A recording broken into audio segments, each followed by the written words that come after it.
Evangelho, quarta-feira da 32ª semana do Tempo Comum. O Senhor esteja convosco, Ele está no meio de nós. Proclamação do Evangelho de Jesus Cristo, segundo São Lucas. Glória a vós, Senhor. Aconteceu que, caminhando para Jerusalém, Jesus passava entre a Samaria e a Galileia. Quando estava para entrar num povoado, 10 leprosos vieram ao seu encontro.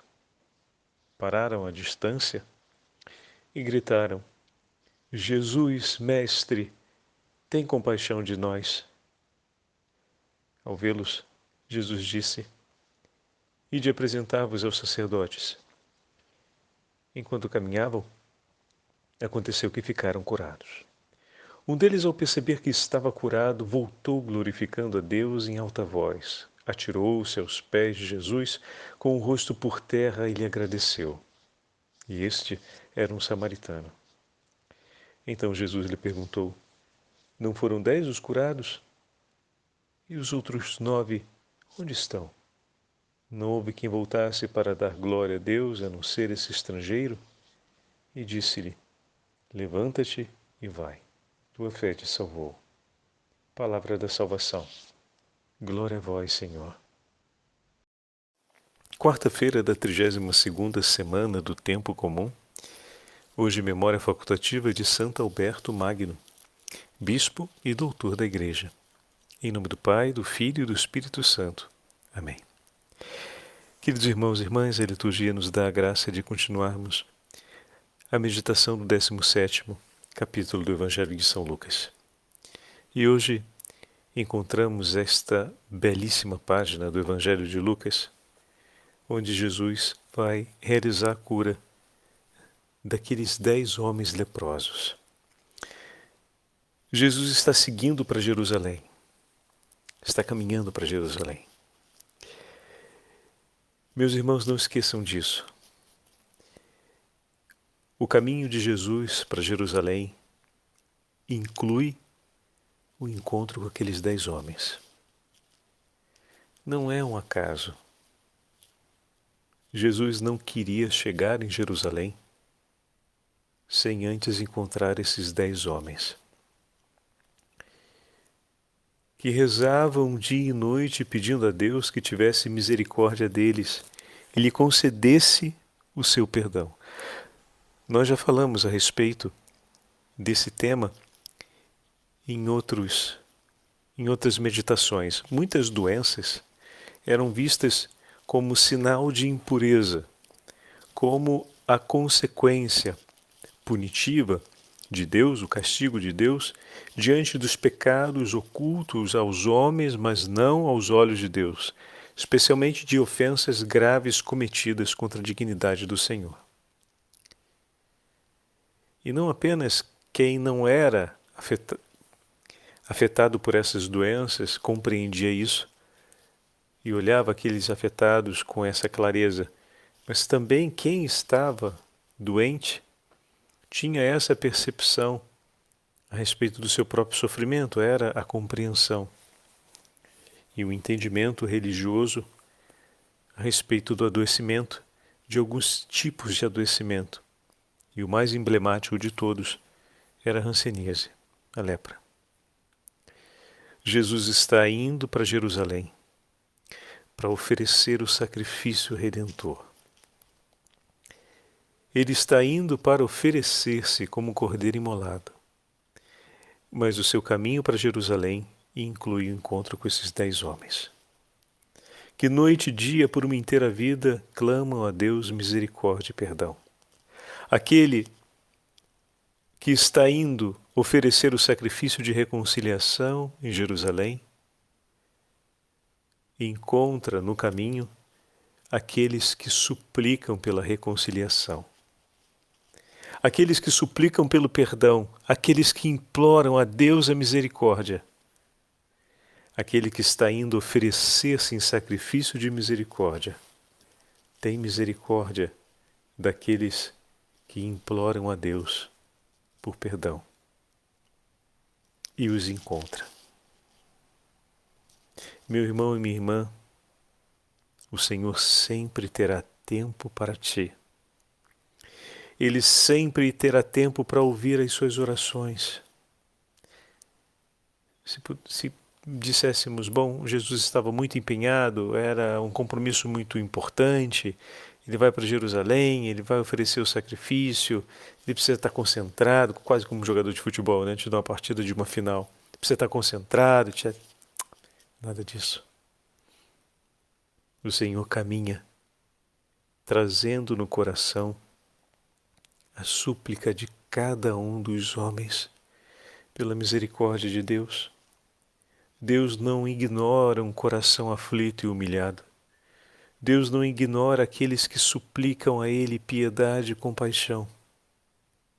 E ali, naquele caminho, através da Samaria e da Galileia, o Senhor chega a um povoado e esses 10 leprosos que estão fora do povoado, porque a norma religiosa e também social obrigava eles a carregarem uma sineta pendurada no pescoço, a vestirem roupas em trapos para que todos de longe pudessem identificar que se tratava de uma pessoa enferma com essa enfermidade e desse modo não poderiam se aproximar e eles tampouco poderiam se aproximar daquele vilarejo, daquela aldeia, daquele povoado.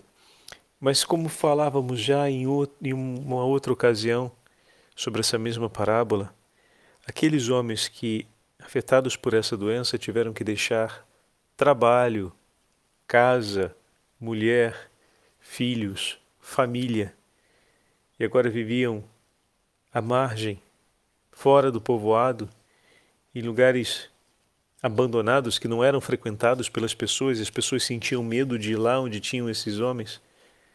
Por que eles já não tinham morrido a essa altura do campeonato? Com toda a precariedade possível e adoecidos, porque com certeza, com um coração transpassado e ao mesmo tempo movidos por um senso de misericórdia e caridade, talvez quantas esposas, filhos ou pessoas de boa vontade não passaram próximo dos lugares onde eles ficavam para deixar um pouco de água, para deixar alguma roupa limpa, para deixar um pouco de comida. Por mais que se compreendesse o significado da doença, o coração humano, pelo menos da forma como se entendia naquela época, e pela razão religiosa que se escondia por detrás daquilo, ter compaixão com os que sofrem, sempre foi o ensinamento dos profetas, sempre foi um ensinamento forte na lei. Honrar pai e mãe, um filho que vê o seu pai nessa situação, ou um pai que vê o seu filho nessa situação, como não sentiria compaixão? Um pelo vínculo de amor, o outro, para além do vínculo de amor, com um dever do mandamento. Não iria ter compaixão do seu pai naquela situação e não iria encontrar um jeito de poder ajudá-lo. E também um modo de dizer que estava chegando, que estava vindo nessa direção e que ia passar por ali o profeta da Galileia, Jesus de Nazaré, aquele que tinha o poder de curar as doenças, o grande profeta que, em nome de Deus, suplicava ao Senhor perdão pelos homens e Deus o ouvia. Oh, meu irmão, por uma vida adoecido, eu suplico a Deus perdão pelos meus pecados e agora vai passar junto a mim aquele que, quando pede a Deus, Deus o escuta de maneira especial. Como eles que esperavam há tanto tempo a misericórdia de Deus por eles, iriam deixar escapar esta oportunidade de suplicarem mais uma vez, agora para aquele que Deus escuta com tanto carinho, que pudesse interceder por eles. E naquele momento, aqueles homens vão até o encontro do Senhor. E olha a forma como eles lidam com Jesus e com a multidão que o acompanhava. Jesus não caminhava sozinho, né? A gente sabe, vinha a multidão, vinham os discípulos. Eles poderiam ser apedrejados se descumprissem a lei, como nós sabemos que também era previsto nas tradições, se eles se aproximassem, né, de alguém. Mas não só por isso, para não infligir às demais pessoas e ao próprio Senhor uma ofensa, uma ofensa legal, um pecado, né? Porque se eles se aproximam e o Senhor aceitasse a proximidade deles, estaria dessa forma infringindo uma regra, o Senhor. Estaria em condição de pecado. Então, por mais que eles quisessem estar pertinho de Jesus, eles param à distância. Poderíamos dizer por temor, pela própria vida, porque no descumprimento daria a possibilidade de serem apedrejados, mas também por respeito ao Senhor e por respeito a todos aqueles que estavam ali com Ele. Param à distância. Lucas deixa isso bem claro. Como pode alguém num sofrimento tão grande ainda encontrar a delicadeza de respeitar com tanto carinho as outras pessoas que estão à sua volta? Muitos no momento da dor e no momento do sofrimento, a gente escuta isso, né? Perdem a cabeça, perdem as medidas. Mas aqueles homens estão diante de um sofrimento há anos. Por esse gesto se percebe o quanto eles querem estar perto de Deus e ao mesmo tempo perto de seus irmãos, sem realizarem o mal contra eles.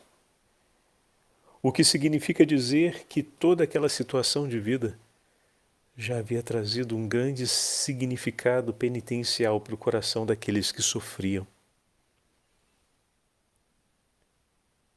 Eles se importavam em não ser sofrimento na vida dos que estavam à sua volta. Oh, meu irmão e minha irmã, quantas vezes as nossas dores nos levou a esse crescimento espiritual? Quantas vezes meditar sobre os nossos pecados e olhar para a nossa realidade e implorar a Deus misericórdia pelas nossas necessidades nos levou a essa maturidade espiritual. Eu não quero ser fonte de sofrimento na vida de meu irmão. Eu quero ser por ele uma presença de paz, uma presença de respeito, uma presença que lhe assegura a sua dignidade e não que venha a usurpar-lhe a sua dignidade. E eles pedem: Jesus, tenha compaixão de nós. Em outras palavras, Jesus, recorda-te de nós. Lembra-te de nós, Jesus, tem compaixão de nós. Vendo-os, vai escrever São Lucas, Jesus disse: e de mostrar-vos aos sacerdotes. Este era o gesto social de restituição da dignidade. Dizia o livro dos Levíticos diz o livro dos Levíticos, no capítulo 14, que se alguém receber a graça da cura, deve apresentar-se diante do sacerdote para testemunhar a cura, para que seja testemunhada a cura e para que seja oferecido a Deus um sacrifício de ação de graças por aquela bênção alcançada, ou seja, pelo perdão, pela misericórdia que foi declarada por Deus em favor daquele penitente. Então Jesus diz que eles cumpram aquele gesto. E o texto vai dizer que aconteceu que enquanto iam, ficaram purificados. Então é praticamente um passo simultâneo eles ouvem o Senhor e obedecem, ficam curados.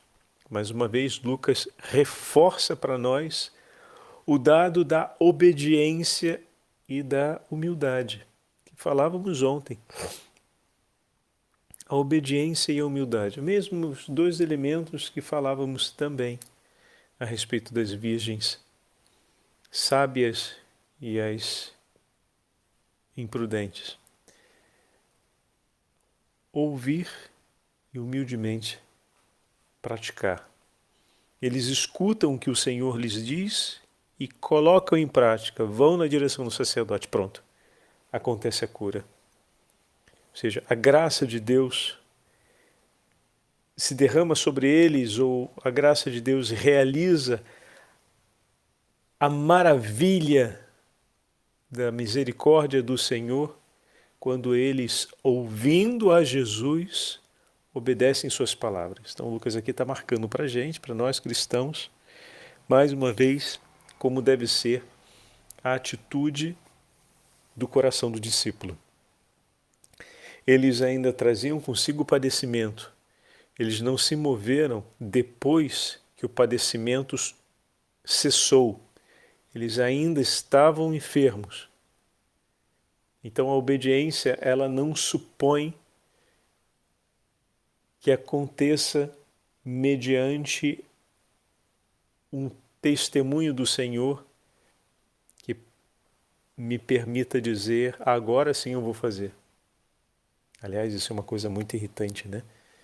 Quando a gente fala sobre o tema da obediência, sobretudo na educação dos filhos, como se tivesse que ter uma condição para que o outro fizesse.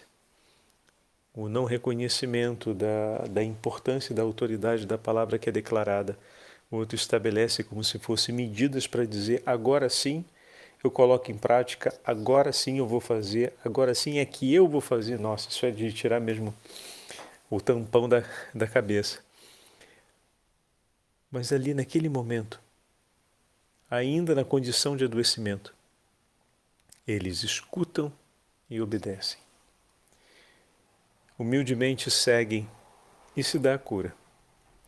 No momento em que ficam curados, um deles, percebendo que ficou curado, voltou atrás, glorificando a Deus em alta voz. Imagina, os outros provavelmente correram em direção ao sacerdote para poder logo anunciar o que tinha acontecido e voltar para o convívio social. Poderíamos dizer, estava pensando muito na própria vida, né? Não entremos no mérito moral do que ele estava ambicionando fazer com a própria vida, mas estava pensando muito nela, ao ponto de se dar conta da cura e correr na direção do sacerdote. Bendito seja Deus, estão obedecendo aquilo que está dizendo o Senhor, mas estão muito ambicionados pela própria vida. Enquanto aquele samaritano, ele no momento em que se dá conta de que ficou curado, ele orienta a sua vida na direção de Jesus. Glorificando a Deus, volta e se lança aos pés de Jesus em um ato de entrega. E deixando marcado que o homem que se dá conta de que recebeu de novo, pelas mãos de Jesus, a vida que havia perdido por conta do pecado, é chamado a recomeçar a sua história aos pés de Jesus. O ponto de partida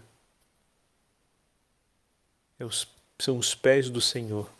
É estar aos pés do Senhor. Como essa imagem é forte, quando a gente muitas vezes fala, vamos orar aos pés da cruz de Jesus, vamos levar essa intenção aos pés da cruz de Jesus, vamos nos inclinar aos pés do Senhor e cantar os seus louvores diante do seu altar, diante da sua presença, presença do Santíssimo Sacramento, no tabernáculo. Nós usamos com frequência essa expressão estar aos pés de Jesus. E de fato, Lucas marca com esse texto que a vida do homem que recebeu outra vez, ou seja, o homem que recebe outra vez a vida das mãos de Deus, o seu recomeço se dá aos pés de Jesus. O ponto de partida da sua história agora é dos pés de Jesus, com o rosto por terra, em gratidão. Lembram? Muitas vezes o padre já falou isso, né? A nossa vida, depois da misericórdia do Senhor, deve ser uma vida para cantar a Deus gratidão por tudo que dele recebemos. Lucas, através dessa história, desse episódio, nos descreve tantas realidades importantes sobre a nossa vida como discípulos de Jesus. Tantas, não é verdade? Pois bem, tomando a palavra, o Senhor diz: 10 não foram os purificados, e Jesus pergunta para ele. Ou melhor, pergunta para aqueles que estão à volta, uma pergunta aberta: onde estão os outros 9?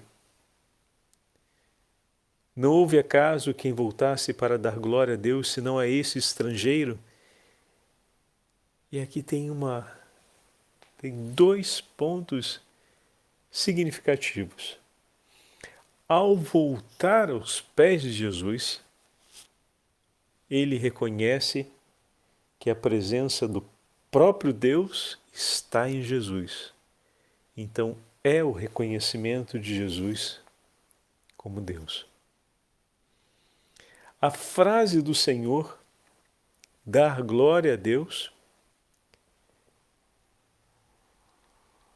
ratifica aquilo que é o gesto desse homem. Ratifica, de fato, aqui está aquele que é maior do que Jonas.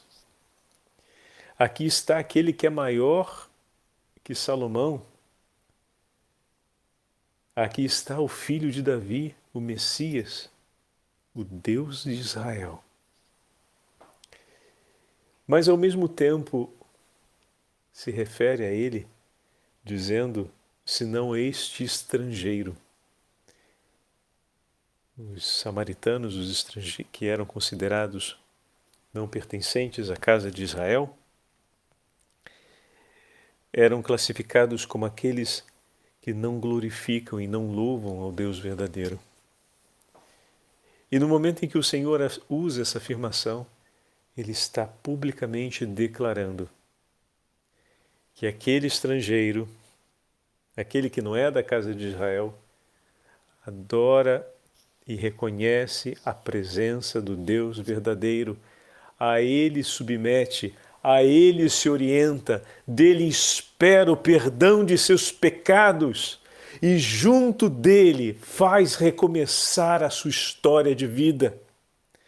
Aquele que era estrangeiro agora se torna filho, tem todas as atitudes de filho e toma parte dessa família dos verdadeiros adoradores em espírito e verdade. Reconhecendo, quando Israel ainda não reconhece, na pessoa de Jesus, o próprio Deus. Em seguida, Jesus lhe disse: levanta-te e segue. Levanta-te. A palavra de Jesus coloca outra vez a dignidade daquele homem no justo lugar. A postura dos filhos é de pé, caminhando. Caminhando sob o luzeiro da fé. Levanta-te e vai, a tua fé te salvou. A fé que te trouxe até aqui, a fé que te trouxe até o Senhor da vida, aquele que perdoa os seus pecados, por mais escarlates que sejam, faz a sua alma se tornar branca como a neve. A sua fé, que aqui te trouxe. Levanta-te, homem de fé, e segue. Segue iluminado pela fé que te trouxe até aqui. Você que foi salvo pela fé, segue o caminho da salvação. Aonde iremos nós, Senhor? Só Tu tens palavras de vida eterna, dirá Pedro em outro momento a Jesus. E nós tivemos bem que esse samaritano curado pelo Senhor compreendeu. Para onde ele iria agora?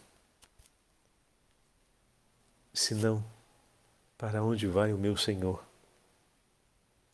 Ele que não fez a sua vida partir na direção do seu próprio interesse, todos os outros partiram apressados em direção aos sacerdotes, ansiosos por poder se apresentar diante dele e voltar para suas casas, para suas famílias, para os seus afazeres, para a sua vida. Mas aquele homem volta para junto de Jesus, ou melhor, corre para junto de Jesus. E ele que antes não podia se aproximar de Jesus, agora curado, se lança aos seus pés. Se lança aos seus pés. Para onde ele vai? Para onde eu vou? Minha vida, Senhor, vai ser para sempre contigo.